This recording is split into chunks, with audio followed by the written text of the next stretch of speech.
I rode to Geyserville yesterday. It was about 35 miles.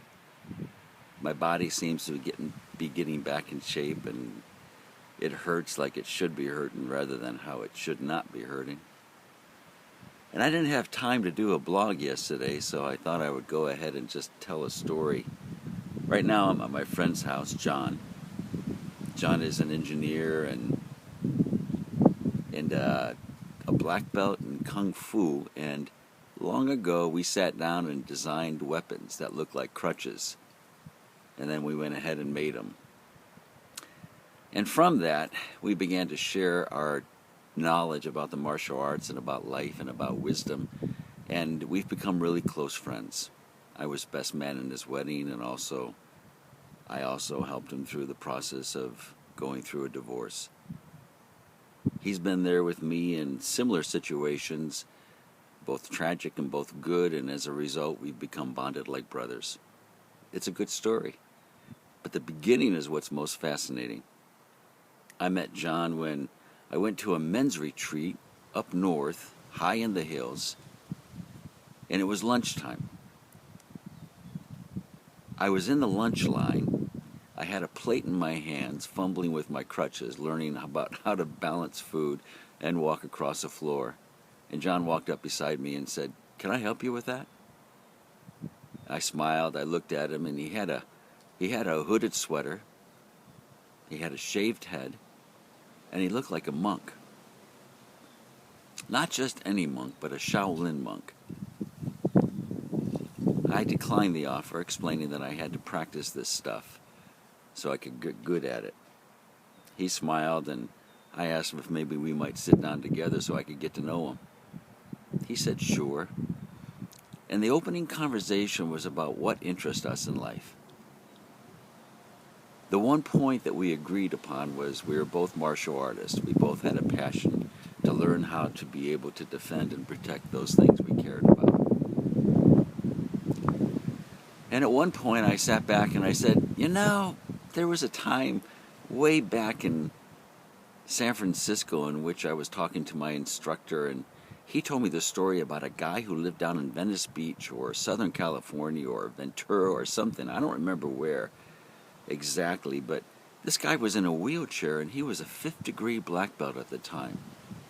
I don't even remember his name, and I was trying to recollect it. I knew it would come in a few seconds. And just about the time that I said, and he said, "I know that guy. His name is Ron Scanlon, and I used to work out with him in a martial art academy down in Ventura. And I have his phone number. I could call him right now if you want." And I looked at him, and I knew at that moment something important had just happened. And I've never been wrong since. Anyways, whenever I come up north, I stop at John's house. He had this house built on top of a mountain. It's 341 feet off the floor of this little valley. A lot of the incline here is 20% grade to get up that driveway. And so whenever I come here, we drag my bike behind the car, because there's no way I could get up. My wheels would slide. A friend of mine asked me if I would sing her a song. So I thought I'd go ahead and share a song. By the way, I sing all the time when I'm on bike. I also memorize all my notes. I try to keep as much going on in my head as I can, because I'm on the road for hours and hours and hours and hours and hours and hours all alone. And so I try to make myself good company.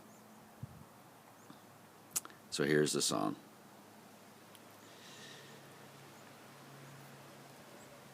There is a young cowboy who lives on the range. His horse and his cattle are his only companion. He works in the saddle and sleeps in the canyon, waiting for summer his pastures to change.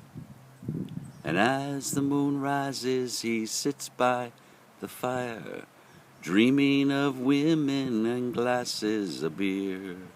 He closes his eyes as the dobies retire. He sings out a song which is soft but it's clear, as if maybe someone could hear. He sings good night moonlight lady, rockabye sweet baby James. Deep greens and blues are the colors I choose. Won't you let me go down in my dreams and rockabye sweet baby James. All right, I hope you all have a good day. Good morning.